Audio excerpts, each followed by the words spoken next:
Well, I'll tell you, I'm sure glad we got out of that closet. I didn't think we'd ever find our way out. But you know, the reason why Sarah Winchester built that house still remains a mystery. We didn't find any conclusive evidence of ghosts or spirits. No. We have found a group of folks who take a more scientific approach to finding out what happens to us after we die, though. They're a group of real-life Ghostbusters, though they prefer to be called paranormal investigators. And to see what kind of weird science they use to capture their ghouls, we went down to visit them in Philadelphia. We're heading to one of Philly's most famous historical sites, Fort Mifflin, a Revolutionary War structure where a lot of people met their ultimate demise. Ghost hunters say the place is pretty haunted. Maybe we'll finally get to the bottom of what happens after we die. Let's see, what do we got here? Let's get our ghost hunting equipment. Should be able to spot one with this. Okay. What do you think? Oh, take that off. You'll need that. Thank you. Ready? Ready. Let's do it.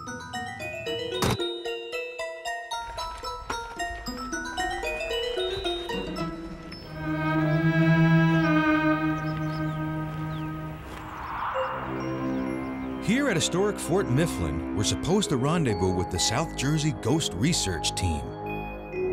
This 50-year-old outfit of certified sleuths scope out homes, businesses, and historic sites to prove or disprove the existence of paranormal activity. They've already scoured Fort Mifflin once using a slew of scientific gadgetry. But tonight they're back because they still can't explain all of the strange things going on here. We show up early to get the 411 from Dave Giuliano, the group's leader. Why Fort Mifflin? Is this place really have a history of being haunted, or just a history? It's one of those unique locations where you have a lot of history going on, plus a lot of ghosts that have been reported here over the years. Hundreds and hundreds of people have reported seeing the same exact apparitions in the same exact buildings. Fort Mifflin is built in 1776 to defend colonial Philadelphia from the British during the Revolutionary War. In 1777, the soldiers manning the fort fend off an assault by 250 British warships that are attempting to resupply land troops chasing General Washington's army. The American successful defense against the British ships earns Mifflin its reputation as the fort that saved America. But that reputation comes at a price of over 200 lives. Sounds like we'll be able to find at least one ghost in the bunch. Maybe one of those poor souls can tell us what happens after we die. We're hunting ghosts at Philadelphia's Fort Mifflin. Built for use in the Revolutionary War, it earns the reputation as the fort that saved America when its soldiers fend off a British attack in 1777.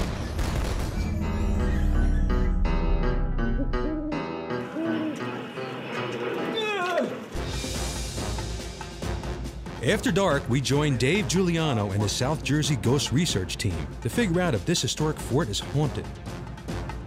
First, we head to the West Sallyport, a gateway next to the water, where ghosts who once saved George Washington haunt the fort.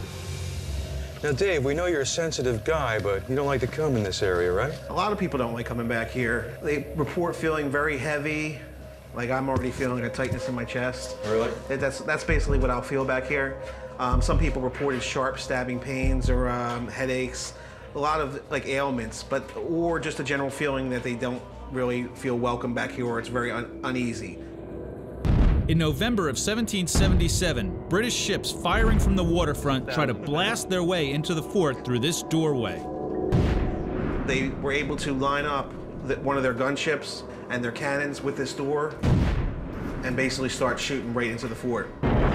This attack claims over 200 lives. So more people were killed in this area defending this than any other spot during that siege.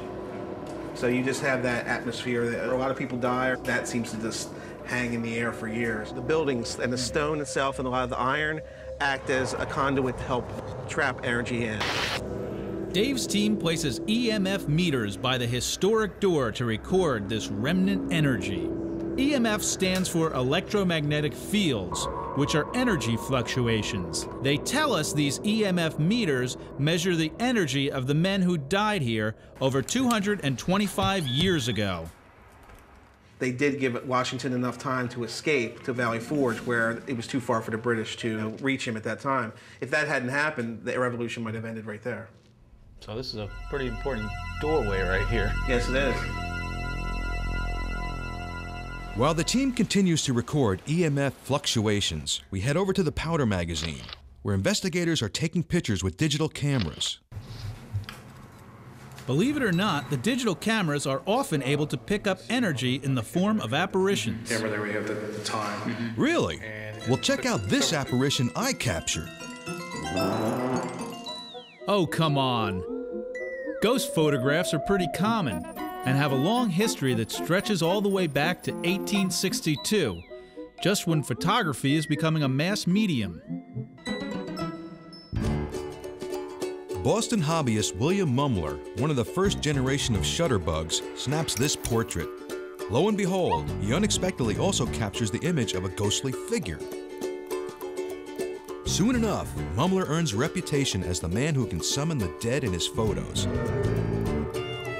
He makes $10 a pop, when the average portrait costs mere pennies. Mumler becomes so famous that he moves to New York, where Abraham Lincoln's widow, Mary Todd, a devout believer in the spirits, sits for this portrait. And look who shows up. But by 1869, Mumler's famous photos invite accusations of fraud, and the New York City Marshal arrests him and puts him on trial. Ironically, the world's greatest showman is also Mumler's biggest critic. None other than P.T. Barnum serves as the star witness for the prosecution. As evidence of Mumler's guilt, Barnum exhibits a portrait of his own making, complete with Honest Abe's ghost. You would think Barnum's fake Abe Lincoln portrait was the smoking gun the prosecution needed to convict Mumler. But there's one more twist in this sordid tale. The verdict, not guilty. Citing lack of evidence, the jury exonerates Mumler and sends Barnum back to the circus. Today, a long tradition of ghostly images continues. Before we got here, they took some pictures consecutive, so they were within the same minute. One picture was clear up down that end, and the next picture, there's a fog in it, and then the next picture, there's nothing in it again, perfectly clear, and they were all taken within about 30 seconds of each other. So what is a fog entity? What does that signify? We call it mist. Some people call it ectoplasm mist. We think it's a higher level of energy. It's almost maybe to the point where an apparition's about to form. It's nothing we see with the eye, but it's picked up by the camera. So you're saying that there could be ghosts all around us and we don't even know it, right? A lot of people don't realize that. There's spirits everywhere.